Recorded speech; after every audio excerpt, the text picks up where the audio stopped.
Toxicity exists in pretty much every game, and you'll hear it's especially bad in some gaming communities like League of Legends, but compared to Valorant, I'm gonna say even League has nothing on the Valorant community. And if you're not prepared for some of the worst comp experiences you've had in a game, you can steer well away from Valorant.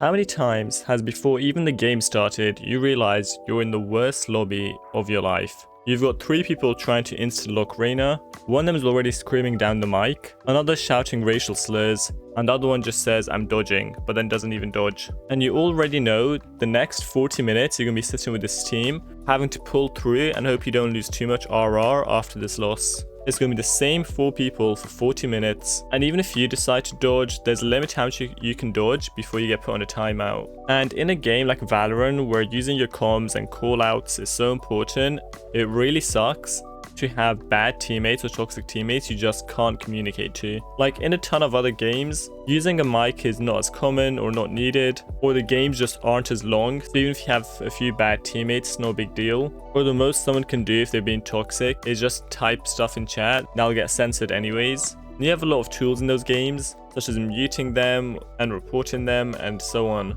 And you can play the rest of your game without being affected too much. But in Valorant, if you mute your entire team, you're kind of throwing the game and you just have to accept the L at that point.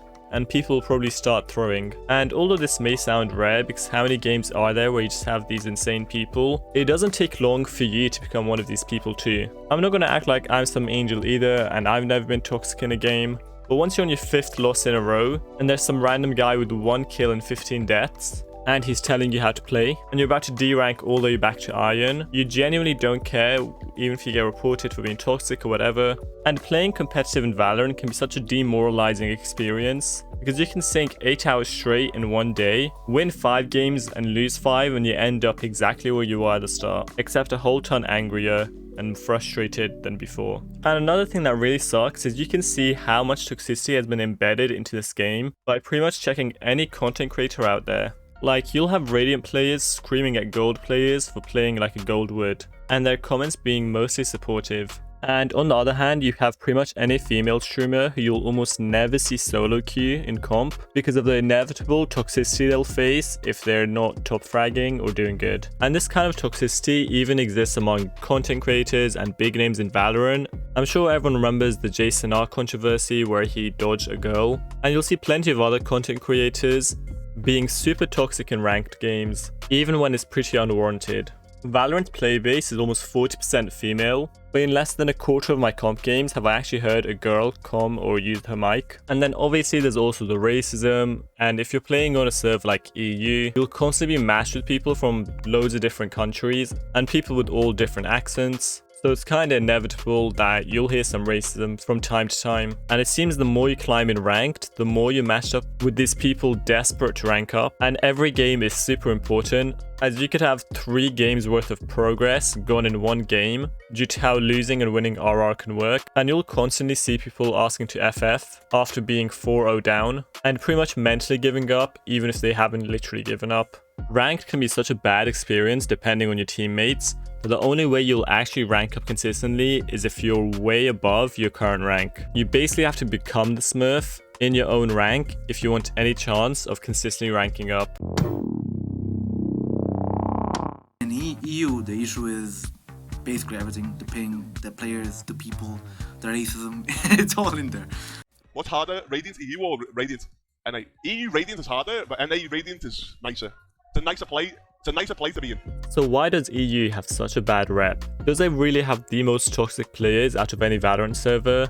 And why? A lot of it can be put down to the fact that most of these players are just CSGO immigrants, whereas this wasn't as common for NA players, and so NA just had a lot more normal people joining rather than just CSGO players. But with EU, there's also of course the language barrier, and this means rather than having useful communication, a lot of conversations devolve into shouting swear words and other incomprehensible insults. But despite all of this and all the challenges EU players face in ranked, It seems EU is dominating the pro scene on Valorant, with Fnatic being pretty much the strongest team in pro play right now. This could very well change as there are VCT matches happening right now, and Loud is looking especially strong. We'll just have to wait and see. And also in NA, there are way more streamers. Even if they're not a super high rank and they're just platinum or gold, you'll see a bunch of people streaming. Whereas in EU, I've been playing for like over a year and gotten to silver 3, and I've only seen about 2 streamers in all my time. So there seems to be a lot of differences between the servers, and EU happens to be by far the most toxic one. But is there anything we can do to change it, including the racism, sexism, homophobia, and other ways to be toxic in game? It seems there are some solutions Riot is trying to make.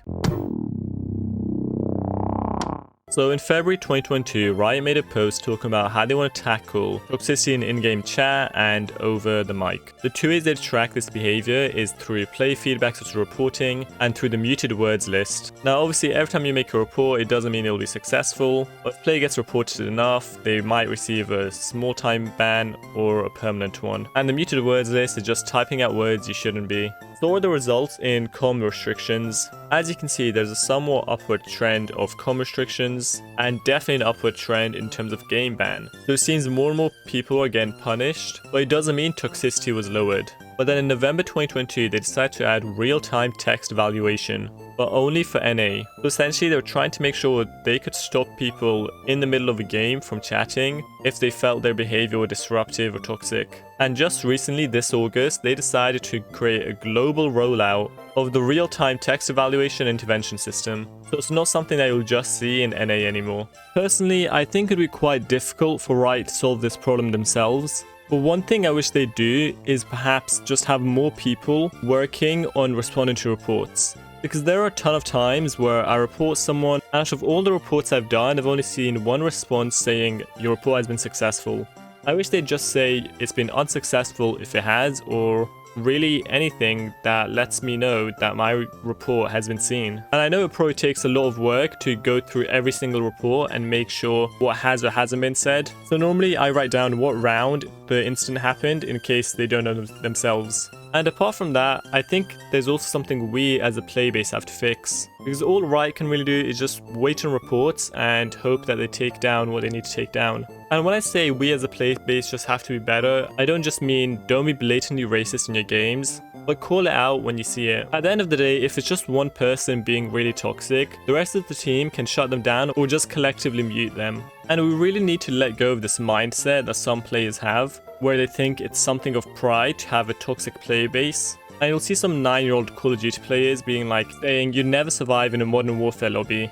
Like as if they weren't born when Modern Warfare came out. But we should really be past that point instead of taking pride in toxicity. Also, personally, when I'm in game, even if I see someone performing really badly, I know it's pointless to start going all toxic on them as if that'll make them any better, because all it really does is just cements your loss. And this even applies to yourself. Even if you've been missing a few shots, that doesn't mean the rest of the game will be like that. Keep trying your best and hopefully things will turn around. Anyways, let me know in the comments if you guys have seen a rise or a dip in toxicity in your experience, and what you guys do in response. Subscribe if you haven't already and like the video. See you next time.